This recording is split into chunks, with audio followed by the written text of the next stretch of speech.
Hi, ഏറ്റവും latest ആയിട്ടുള്ള 3 wireless ഇയർഫോണുകളുടെ വിശേഷങ്ങളായിട്ടാണ് ഇന്ന് ഞാൻ നിങ്ങളുടെ മുന്നിൽ വന്നിരിക്കുന്നത്. എന്തായാലും ഈ ഒരു വീഡിയോ പൂർണ്ണമായും കാണുന്നതിലൂടെ ഏതൊക്കെയാണ് ആ വയർലെസ് ഇയർഫോണുകൾ അല്ലെങ്കിൽ എന്തൊക്കെയാണ് ആ പ്രോഡക്റ്റുകളുടെ സവിശേഷതകൾ എന്ന് മനസ്സിലാകുന്നതാണ്.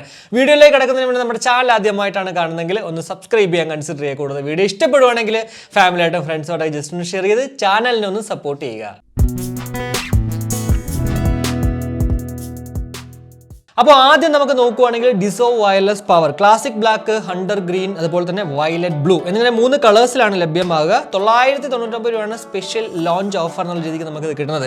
എന്നാൽ നോർമൽ റേറ്റ് എന്ന് പറയുന്നത് 1399 രൂപയാണ്. 11.2 mm ഡൈനാമിക് ഡ്രൈവേഴ്സും കൂടാതെ 18 അവേഴ്സ് ടോട്ടൽ പ്ലേ ടൈം ഒക്കെ ഉണ്ട്. 150 mAh ആണ് ബാറ്ററി കപ്പാസിറ്റി. കൂടാതെ 10 മിനിറ്റ്സ് നമ്മൾ ജസ്റ്റ് ഒന്ന് ചാർജ് ചെയ്യുകയാണെങ്കിൽ 2 അവേഴ്സ് ഫാസ്റ്റ് ചാർജിങ് ടെക്നോളജി ഉള്ളതുകൊണ്ട് തന്നെ ലഭ്യമാകും. ഫാസ്റ്റ് ചാർജിങ് ടെക്നോളജി ഉള്ളതുകൊണ്ട് തന്നെ ടൈപ്പ് സി പോർട്ടാണ് ആ ഒരു ചാർജിങ് നമുക്ക് യൂസ് ചെയ്യാൻ പറ്റുന്നത്. മാഗ്നറ്റിക് കൺട്രോൾസ് ഉണ്ട്. അതേപോലെ തന്നെ 88 ms ഒരു ലോ ലേറ്റൻസി, സൂപ്പർ ലോ ലേറ്റൻസിയും ഇതിൽ അവൈലബിൾ ആണ്. ബ്ലൂടൂത്ത് വേർഷൻ എന്ന് പറയുന്നത് 5.2 അതുപോലെ തന്നെ IPX4 ഒരു വാട്ടർ ആൻഡ് സെറ്റ് പ്രൊട്ടക്ഷനും ഒക്കെ നമുക്ക് ഈ ഒരു ഡിസോ വയർലെസ് പവറിൽ കാണാൻ സാധിക്കും. SBC കോഡൊക്കെ മാത്രമേ ഉള്ളൂ. ഡിസോയിൽ പൊതുവേ നമുക്ക് പറയാൻ പറ്റുന്ന ഒരു ഡ്രോബാക്ക് എന്ന് പറയുന്നത് ഇതാണ്, SBC മാത്രമേ ഉള്ളൂ, AAC ഇല്ല. അതുകൊണ്ട് തന്നെ 100% ചില പാട്ടുകൾ കേട്ട് കഴിഞ്ഞാൽ പതർച്ച അനുഭവപ്പെടാൻ ചാൻസസ് ഉണ്ട്. ഇംപെഡൻസ് റേറ്റ് എന്ന് പറയുന്നത് 28 ohm ആണ്. 25th അതായത് ഇനി അങ്ങോട്ട് 2 ദിവസം കൂടി കഴിഞ്ഞാൽ നമുക്കിത് ലോഞ്ച് ആവും. ഫ്ലിപ്കാർട്ടിൽ 12 മണിക്കാണ് ഫസ്റ്റ് സെയിലിന് ഇത് ലഭ്യമാകുക. 1 വർഷം വാറന്റിയൊക്കെ ഈ ഒരു പ്രോഡക്റ്റിന് കിട്ടും. ഇനി എനിക്ക് പറയാനുള്ളതെന്ന് വെച്ചാൽ ഈ ഡിസോ വയർലെസ് പവർ എന്ന് പറഞ്ഞ പുതിയൊരു പ്രോഡക്റ്റ് വന്നത് എനിക്ക് തോന്നുന്നത് ഡിസോ വയർലെസ് ഉണ്ടല്ലോ അതിൻ്റെ ചെറിയൊരു അപ്ഗ്രഡേഷൻ ആണ്. കാരണം കുറേ കാര്യങ്ങൾ എല്ലാം തന്നെ ഓൾമോസ്റ്റ് സിമിലർ ആണ്. ആകെ വ്യത്യാസമുള്ളത് ഈ ഒരു ഡിസോ വയർലെസ്സിൽ 18 അവേഴ്സിന് പകരം 17 അവേഴ്സും കൂടാതെ നമുക്ക് ബ്ലൂടൂത്ത് വേർഷൻ അവിടെ 5.0 ആയിരുന്നെങ്കിൽ ഇവിടെ അത് വരുമ്പോഴത്തേക്ക് 5.2 ആണ്. എന്നാൽ IPX4 water and set protection തന്നെയാണ് അവിടെ ഇവിടെയൊക്കെ തന്നെ. കൂടാതെ SBC തന്നെയാണ് സെയിം. ജസ്റ്റ് ഒരു 1 അവർ പ്ലേ ടൈമിലും കൂടാതെ ബ്ലൂടൂത്ത് വേർഷൻ ജസ്റ്റ് ഒന്ന് അപ്ഗ്രേഡ് ചെയ്തല്ലാണ്ട് വേറെ ഒരു വ്യത്യാസവും ഇല്ല. എന്തിനാണ് ഇപ്പോൾ ഈ ഒരു ഡിസോ വയർലെസ് പവർ എന്നവർ പറഞ്ഞിട്ട് പുതിയൊരു പ്രോഡക്റ്റ് ഇറക്കിയെന്ന് വെച്ച് കഴിഞ്ഞാൽ ഇത് തന്നെയാണ് റീസൺ. ജസ്റ്റ് ഒരു അപ്ഡേഷൻ മാത്രമാണ്. അതുകൊണ്ട് തന്നെ ഈ ഒരു പ്രോഡക്റ്റ് റിലീസ് ആകുമ്പോഴത്തേക്ക് നിങ്ങൾക്ക് 999 രൂപയ്ക്ക് ഡിസോ വയർലെസ് പവർ കിട്ടുവാണെങ്കിൽ അതങ്ങ് വാങ്ങിക്കുക.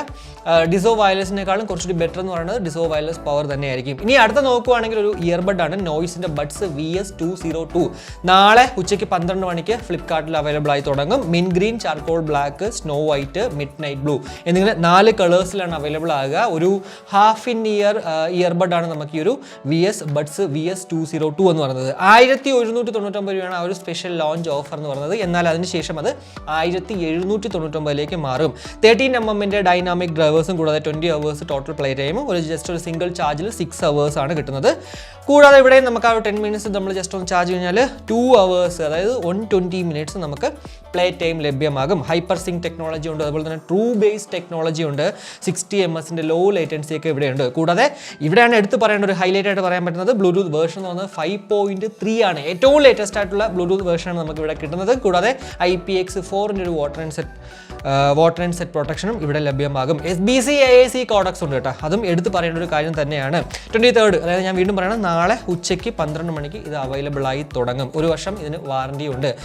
സ്പെക് വൈസ് നോക്കിയിട്ടെ അത്യാവശ്യം നല്ല വർത്ത് ബൈയിങ് ആകുന്നു എന്നെനിക്കൊരു ഫീൽ ചെയ്യുന്നുണ്ട് ഈ ഒരു നോയ്സിൻ്റെ ബഡ്സ് VS202. പിന്നെ നമ്മുടെ പ്രീവിയസ് എക്സ്പീരിയൻസ് ഒക്കെ വെച്ച് നോക്കുമ്പോഴത്തേക്ക് പ്രത്യേകിച്ച് നോയ്സിൻ്റെ ഹാഫ് ഇൻ ഇയർ മോഡൽസുകളൊക്കെ തന്നെ എനിക്ക് എന്തോ അങ്ങോട്ട് ഇഷ്ടപ്പെട്ടിട്ടില്ല, സാറ്റിസ്ഫൈഡ് അല്ലായിരുന്നു. അതുകൊണ്ട് തന്നെ ഇതും എങ്ങനെയാണെന്ന് അറിയത്തില്ല. പറ്റുമെങ്കിൽ നമ്മുടെ ചാനലിൽ ഇതിൻ്റെ ഒരു അൺബോക്സിംഗ് ഉണ്ടാവുന്നതാണ്. ഇനി പ്രോബഡ്സ് N3 by ലാവയുടെ ഒരു എനിക്ക് തോന്നുന്നു പ്രോബഡ്സ് എന്ന് പറയുന്ന ഒരു സബ് ബ്രാൻഡാണ്. ആമസോണിൽ ഇന്ന് ലോഞ്ച് ആയിട്ടുണ്ട്. 799 രൂപയ്ക്കാണ് ഇപ്പോൾ നമുക്ക് കിട്ടുക. എന്നാൽ അതിൻ്റെ നോർമൽ റേറ്റ് എന്ന് പറയുന്നത് 999 രൂപയാണ്. ബ്ലാക്ക്, ബ്ലൂ എന്നിങ്ങനെ 2 കളേഴ്സിൽ മാത്രമേ ഇത് അവൈലബിൾ ഉള്ളൂ കേട്ടോ. എത്ര ഡൈനാമിക് ഡ്രൈവേഴ്സ് ആണെന്ന് ഇതിന് കൊടുത്തിട്ടില്ല. എന്നാൽ അഡ്വാൻസ്ഡ് ഡൈനാമിക് ഡ്രൈവേഴ്സ് ആണ് ഇതിൻ്റെ കൂടെ വരുന്നു എന്ന് പറഞ്ഞിട്ടുണ്ട്. 9 അവേഴ്സ് പ്ലേ ടൈമും കൂടാതെ 20 മിനിറ്റ്സ് നമ്മൾ ചാർജ് കഴിഞ്ഞാൽ 180 മിനിറ്റ്സ് അതായത് 3 അവേഴ്സ് ടോട്ടൽ പ്ലേ ടൈമും ഒക്കെ കിട്ടും. ബ്ലൂടൂത്ത് വേർഷൻ എന്ന് പറഞ്ഞാൽ 5.0 IPX4 ഒരു വാട്ടർ ആൻഡ് സെറ്റ് പ്രൊട്ടക്ഷനും ഒക്കെ ഉണ്ട്. ഡ്യുവൽ ഡിവൈസ് കണക്ടിവിറ്റി ഉണ്ട്. അതാണ് ഇതിൽ എടുത്ത് പറയാം. ഈ ഒരു നമ്മുടെ റേഞ്ച് നോക്കുമ്പോഴത്തേക്ക് എടുത്ത് പറയാൻ പറ്റുന്ന ഒരു കാര്യം. കൂടാതെ 12 മാസം നമുക്കിതിന് വാറണ്ടിയൊക്കെ ഉണ്ട്. 799 രൂപയ്ക്ക് എനിക്ക് തോന്നുന്നു ഈ ഒരു സ്പെക്കൊക്കെ വെച്ച് നോക്കിയിട്ട് അത്യാവശ്യം കുഴപ്പമില്ല. IPX റേറ്റിംഗും ഡ്യുവൽ പെയറിംഗും ഫാസ്റ്റ് ചാർജിങ് ടെക്നോളജി ഒക്കെ വെച്ചിട്ട് നമുക്ക് കിട്ടുന്നത് കുഴപ്പമില്ല. പിന്നെ 999 രൂപയ്ക്ക് വേണമോ വേണ്ടയോ എന്ന് ജസ്റ്റ് ഒന്ന് ചിന്തിക്കേണ്ടിയിരിക്കുന്നു. പ്രോബഡ്സ് ഏറ്റവും ലേറ്റസ്റ്റ് ആയിട്ട് അല്ലെങ്കിൽ ഏറ്റവും പുതുതായിട്ട് ആദ്യമായിട്ട് ഇറക്കിയ ഒരു പ്രോഡക്റ്റ് ആണ് ഈ ഒരു N3 എന്ന് പറയുന്നത്. അതുകൊണ്ട് തന്നെ നമ്മൾ യൂസ് ചെയ്ത് നോക്കിക്കഴിഞ്ഞാൽ മാത്രമേ മറ്റുള്ള കാര്യങ്ങൾ ഇപ്പോൾ ഡ്യൂറബിലിറ്റിയുടെ കാര്യമൊക്കെ പറയാൻ പറ്റത്തുള്ളൂ. ലാവ എന്ന് പറയുന്ന ഒരു ബജറ്റ് കമ്പനിയാണ്. അതുകൊണ്ട് തന്നെ ഇവിടെയും ആ ഒരു ബജറ്റ് എന്താ പറയുക നിലനിൽക്കാൻ വേണ്ടി എന്തെങ്കിലുമൊക്കെ ചെറിയ ചെറിയ പ്രശ്നങ്ങളൊക്കെ ഉണ്ടാകാൻ ചാൻസ് ഉണ്ട്. അറിയത്തില്ല, എന്തായാലും നമ്മളത് വാങ്ങിച്ചു കഴിഞ്ഞാലേ പറയാൻ പറ്റുള്ളൂ. എന്തായാലും ഈ 3 പ്രോഡക്റ്റുകളാണ് ഇപ്പോൾ ഇനി ലോഞ്ച് ആകാൻ പോകുന്നതും അല്ലെങ്കിൽ ലോഞ്ച് ആയതുമായിട്ടുള്ള ഏറ്റവും ലേറ്റസ്റ്റ് ആയിട്ടുള്ള ബ്ലൂടൂത്ത് ഇയർഫോണുകളിൽ പറയാൻ പറ്റുന്ന 3 പ്രോഡക്റ്റുകൾ എന്ന് പറയുന്നത്. എന്തായാലും ഈ ഒരു വീഡിയോ നിങ്ങൾക്ക് ഒരു ഇൻഫോർമേറ്റീവ് ആയിട്ട് തോന്നിയിട്ടുണ്ടെങ്കിൽ ഉറപ്പായിട്ടും നമ്മുടെ ഫാമിലിയായിട്ടും ഫ്രണ്ട്സോടെ ജസ്റ്റ് ഷെയർ ചെയ്യുക. കൂടുതൽ ലൈക്ക് ചെയ്യാനും കമന്റ് ചെയ്യാനും മറക്കണം. സബ്സ്ക്രൈബ് ചെയ്തിട്ടില്ലെങ്കിൽ ഉറപ്പായിട്ടൊന്ന് സബ്സ്ക്രൈബ് ചെയ്യുക. അപ്പോൾ മറ്റൊരു വീഡിയോ കാണുമ്പോഴേക്കും ബൈ.